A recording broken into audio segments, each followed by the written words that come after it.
Bonjour à tout le monde, j'espère que vous allez bien et que vous m'entendez très bien. Je suis Luchelle Féquin, je suis journaliste spécialisée dans les questions de paix et de sécurité. Si c'est la première fois que vous visitez ma chaîne YouTube, alors je vous dis bienvenue, vous êtes au bon endroit. Je vous prie de laisser un petit bouton, un petit pouce là pour liker la vidéo et de vous abonner si vous ne l'avez pas encore fait.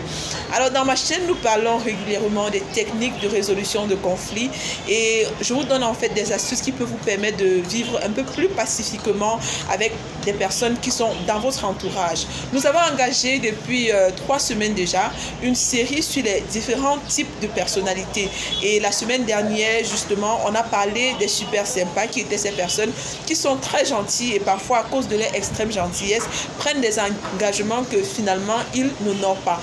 Aujourd'hui nous allons marquer un tout petit break pour parler d'autres choses. Je vais en fait vous donner quelques astuces pour apprendre à dire non.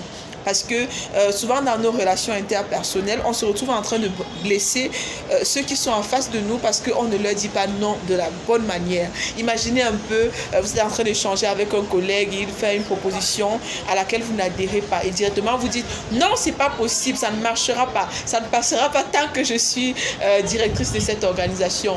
Vous voyez en fait que vous pouvez avoir raison et votre vis-à-vis a tort, mais à cause de votre manière d'exposer votre désapprobation, cela crée des frustrations.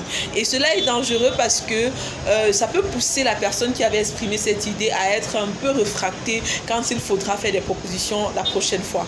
Alors, en me basant sur des théories qui ont été développées par William Ury, je vais vous dire comment est-ce que vous pouvez dire non à la proposition de votre vis-à-vis en 3 étapes sans pour autant le blesser. Alors la première étape, elle est simple, et la suivante, c'est de dire d'abord oui. Oui à quoi c'est là? Oui à la proposition que l'autre vous fait. Dans ce oui, vous allez lui montrer le bien fondé de ce qu'il dit, vous allez lui montrer combien sa proposition est pertinente, combien elle est même intéressante, sauf qu'après, vous allez entamer par un autre non. Donc après avoir dit oui, à un moment donné, vous allez dire non. Parce que quand vous dites oui au bon point de la proposition de votre vis-à-vis, à un moment donné, vous lui présentez, comment dire cela, vous présentez les limites qui sont contenues dans sa proposition. Dans le non, vous montrez donc que oui, d'accord, votre proposition est belle, elle est pertinente, elle est même efficace, mais il y a des limites parce que vous n'avez peut-être pas pris en considération tel paramètre ou tel autre paramètre. Quand vous avez montré les limites qui sont contenues dans la proposition de votre vis-à-vis, vous allez ensuite dire, dire oui à la proposition cette fois-là que vous faites à votre niveau. Cela veut dire quoi par exemple? Je montre d'abord que votre proposition est bonne, elle est pertinente, ensuite je montre des limites et enfin je fais une proposition qui est plus complète, qui peut même dans une certaine mesure prendre en considération les propositions de l'autre personne. Vous voyez, je vais prendre un exemple. Je vais prendre un exemple. Je suis en train d'échanger avec peut-être mon grand frère ou avec ma grande soeur parce que là c'est un peu plus réel.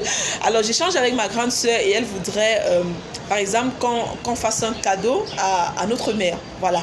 Elle veut par exemple qu'on lui achète un sac à main. Voilà. Elle veut qu'on lui achète un sac à main et moi je suis pas d'accord. Je préfère plutôt qu'on lui donne de l'argent en main propre. Comment je fais? Je dis d'abord oui, c'est vrai, c'est pertinent parce que maman aime bien les sacs à main. Je pense qu'elle aimerait bien avoir un nouveau sac à main et tout le reste. Maintenant, au moment de présenter les limites, je lui dis bon, c'est vrai, la proposition du sac à main est importante, mais j'ai échangé avec maman la dernière fois, elle me faisait part de son besoin sur le plan financier parce qu'elle souhaitait investir dans une activité qui se développe tout près d'elle dans la ville qu'elle habite. Et la troisième partie maintenant, c'est que sur ce, je propose donc qu'au lieu de lui acheter un sac à main en tenant compte du fait qu'elle a déjà pas mal de sacs à main à la maison, je propose plutôt qu'on lui donne cet argent-là, on lui donne peut-être 30 000 francs et je pense que ça va l'aider de manière plus efficace. Voilà, j'espère que vous avez bien retenu l'astuce et que vous allez partager en commentaire comment est-ce que vous appliquez les théories que nous apprenons ici, comment est-ce qu'elles vous aident au quotidien et n'hésitez pas à partager ce contenu avec votre entourage pour qu'ils puissent également profiter parce que c'est bien de vivre en paix et en harmonie avec tout le monde. Voilà, je vous souhaite un week-end ensoleillé et rempli d'amour, rempli de joie et rempli de bonne humeur. Ciao, bonne soirée.